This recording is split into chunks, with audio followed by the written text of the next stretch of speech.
Alright, so got another review and thoughts on. This time checking out the 1987, I believe it's a sequel to the first animated G.I. Joe film, I guess, but it's also intended to to bridge the gap between the end of the second season as well as the never produced third season. But anyway, yeah, this is G.I. Joe, the movie. I've never seen it. I have seen some episodes of the original show. I believe I did own a VHS, a few episodes, I believe, on VHS. At least one of them. I do like the live action. Well, I like Rise of Cobra, actually do like that one. I hate Retaliation. I think it's an abomination. I don't get the hate for the first live action film, I really don't, but whatever. I mean, considering the stuff that happens in the cartoon, I can see how most of that is not gonna... I don't see how they could even adapt half of the stuff that they do in the cartoon into a live action film. But yeah, this one, I mean, it follows the Joes fighting Cobra Commander and his group, as well as this other group of bad guys who want to pretty much take over Earth by releasing alien spores, space spores, or plant spores they pretty much want to turn humans into different creatures like snakes or lizards or whatever. So it reminded me a bit of Suicide Squad, James Gunn's Suicide Squad. Granted, it's not gory or anything like that, graphic, but I was surprised by the fact that there was some blood in this one. Not a lot, but like in two scenes, like when one of the characters gets beat up, you see some blood from his mouth, or Duke takes a snake spear to the chest. And he doesn't die, but the fact that like you saw the impact of the blood spurt out a bit, that was I was like, wait, I thought this was made for kids.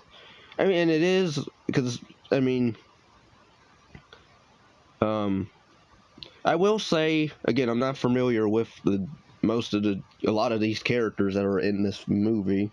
I like Duke. I know of Duke. I know Storm Shadow, Snake Eyes, Cobra Commander, Zartan, the gold snake guy who, I forget his name, starts with an M. I forget his name.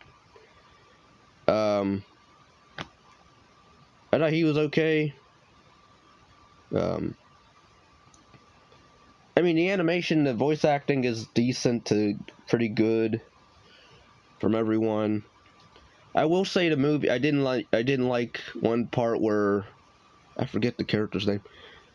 Also, some of the stuff that was in this, it shocked me, the fact that, like, I didn't know Duke had a half-brother, which they don't even do that in the... Granted, they don't do that in the live-action films or anything like that, but... Or even in the first one, but... I was surprised that, like... Oh, okay. He has a half-brother. Which, I didn't care for... his side story where they send him off to Sergeant Slaughter to train. I didn't like that. I thought it kind of slowed the movie down a bit. Granted, it's not long, but I don't know. I mean, Duke is pretty much sidelined the rest of the movie after his spear to the chest. You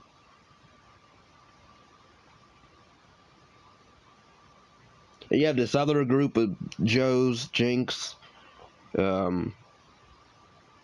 Big Lob, Tunnel Rat, Chuckles, Dukes, Reckless, Falcon. Falcon, again, that's his half-brother.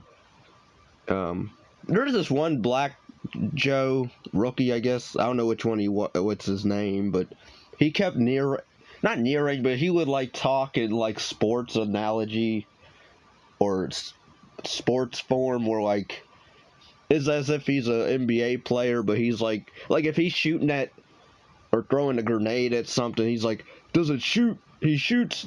Does he score? Like he kept like talking in sports talk whenever he was on screen doing stuff, which I thought was funny and interesting.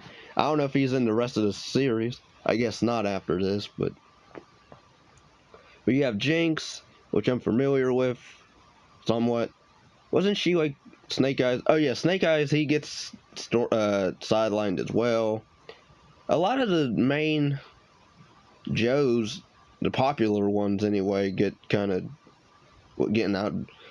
I know Snake Eyes is one of the most popular. He gets sidelined in this movie, like a lot.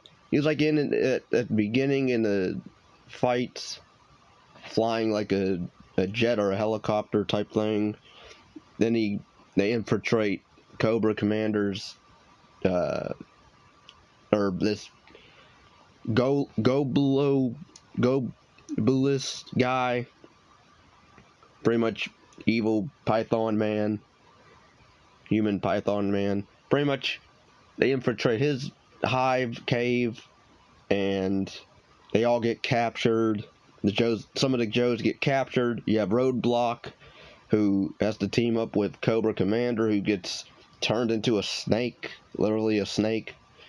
Also, this movie kind of, I believe, gives an origin story to Cobra Commander by the fact that he was mutated as a human snake man. Or like that's why he wears a mask, I believe, is because he was created or something by this human Python man. You also have a henchman called Nemesis Enforcer, which he was pretty cool. Baroness doesn't really do much. I mean, she sneaks into the Joes to find where the BET transmitter devices. So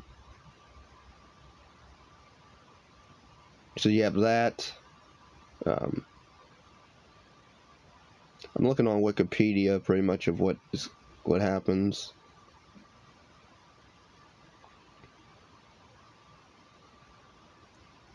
I mean, yeah, pretty much that's what happens. Like it goes by a pretty fast pace at the beginning.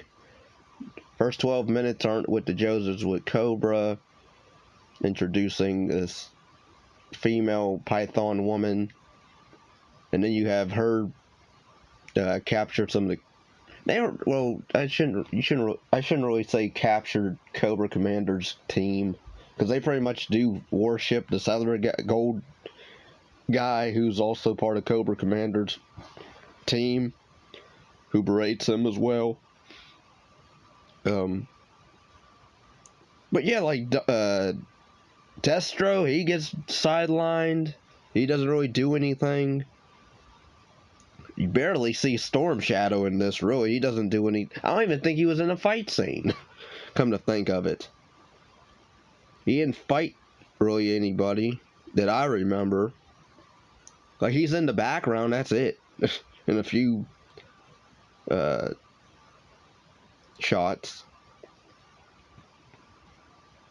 But yeah, and even at the ending, like it just ends with they win, of course, and although I wonder, I guess, again, this was supposed to be a bridge between the second season and the third intended season. So I guess they would have brought Cobra Commander back, possibly, as a human, but you don't even see what happens to him. You just see him fight another snake thing, and then that's it of him. So you don't even know if he survived in the explosion or not. The soundtrack, like the opening intro, was fine. I think it went on a bit too long for what was, intended. But yeah, overall, I would say if you're a G.I. Joe fan, try it out. or if you're interested in checking out the OG G.I. Joe, shows or movies, I would say check this one out first, and then maybe go for the live action Rise of Cobra. But even like some of the stuff, and I get it's a cartoon, but like the way some people like survive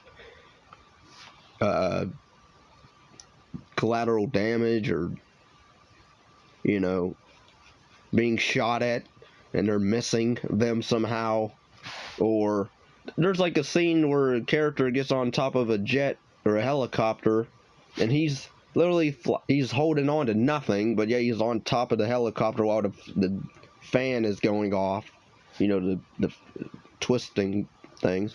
I'm like, how is he holding on to anything? And then when they crash, he still survives and he's able to help his teammates get out of the debris. I'm like, what? So yeah, the final fight was fine overall. I mean, you have Sergeant Slaughter, you have Falcon, you have Jinx fight the main evil human Python man and his goons. So yeah, I didn't mind it for what it was. I don't know if I would watch it again. Again, I only saw a very, very few of the TV series. I know there's other iterations of them, like Sigma 6, which I saw bits of. Or you have Renegade, or there's like other ones, I'm sure.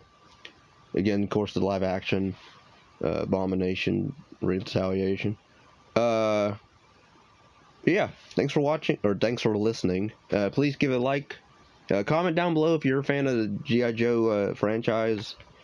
And, yeah.